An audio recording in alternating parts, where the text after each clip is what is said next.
తప్పేంటి అనేది కూడా నాదో ప్రశ్న అక్కడ. అదే అంటోంది ఇక్కడ వీళ్ళు అసలు అది ఆ చర్చ జరపాల్సింది సినిమా రంగం నుంచి వచ్చిన వాళ్ళు ఇక్కడ ఉండి కూడా జరపట్లేదు ఆ చర్చ.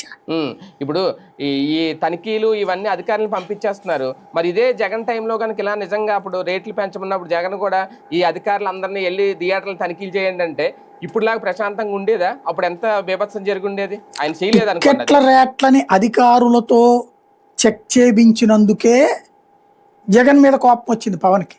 అవును. ఇప్పుడు థియేటర్ లోపలికి వెళ్ళి తనిఖీ చేస్తారు. నాకు అర్థం కాని ఏంటంటే నువ్వు అసలు చట్టం చేయకుండా తనిఖీ చేసి ఎందుకు ఉపయోగం?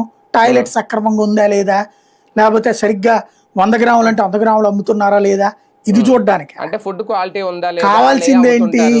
అవన్నీ ఏదో క్వాలిటీ ఈ ఒక కామన్. నేను అనే పాయింట్ ఏంటంటే నువ్వు రేటు తగ్గించమని కదా నువ్వు అడుగుతున్నది. అవును. అసలు అది ఎవరు డెసిషన్ తీసుకోవాలి? ప్రభుత్వంగా డెసిషన్ తీసుకోవాలి. అవును. రేట్ అసలు తగ్గించట్లేదు కదా. పాప్కార్న్ 300 400 అయింది, సమోసా 80 రూపాయలు 100 రూపాయలు అయింది, అదేది కూల్ డ్రింక్ 250 రూపాయలు 400 అయింది.